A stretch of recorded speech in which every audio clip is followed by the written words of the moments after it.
Welcome back to my sweet little Duke, where we try to bring some joy, laughs, and smiles to your day.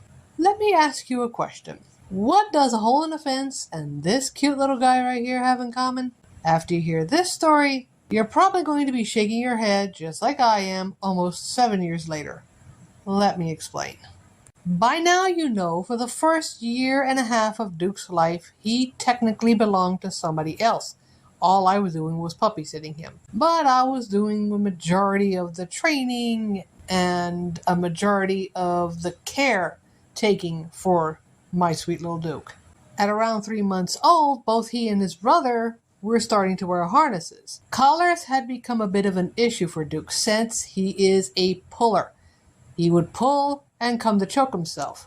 Hence why I switched from using a collar to using a harness. I was also getting them accustomed to the use of a tie-out line, which, for those who don't know, is a way to put your dog out in the yard where you can still keep their eye on them and giving them some room to move around without them getting away from you and getting off of your property.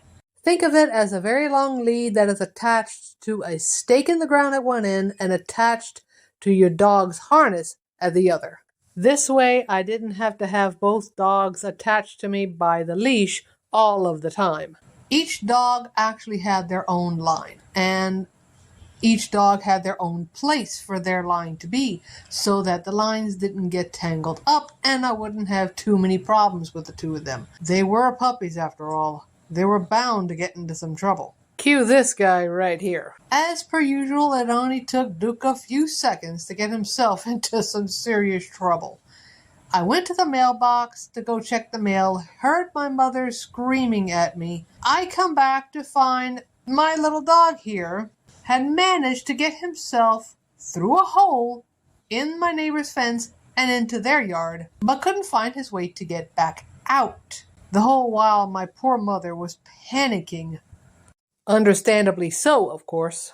She thought the best way to get him back to our side of the fence was to, kind of coax him with the tie-out line, with his harness, with his leash. Of course, that wasn't going to work, and I knew that. So I had to go onto my neighbor's property, undo my dog from the leash, pick him up, carry him all the way back into our side, while my mother's pulling the line back into our yard and put him back. My thinking is that he had tried to chase a little lizard into my neighbor's yard, not realizing that there was only just a hole for him to get in and out of. Or maybe his curiosity got the better of him, and that's why he found his way in, but couldn't exactly find his way out.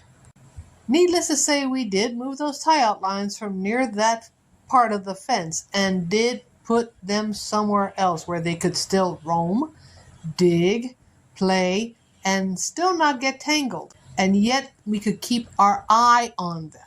As they grew and they got older and they got bigger, they couldn't fit through that hole anymore. His brother was a little bit smarter than that and never went by to begin with. As for Duke, he never went near that hole again after realizing he could get stuck over there. This is one of those times where you just had to be there to witness it for yourself. This is only one of the many things my sweet little Duke has done to me that has left me shaking my head over the years. If you want to find out what I'm talking about, check out this video right here. And if you want to see more stories about my sweet little Duke, check out this playlist right here. There are many, many more times when Duke has left me in amazement. Remember to bring some joy, laughs, and smiles to somebody's day, and we will see you in our next video. Later.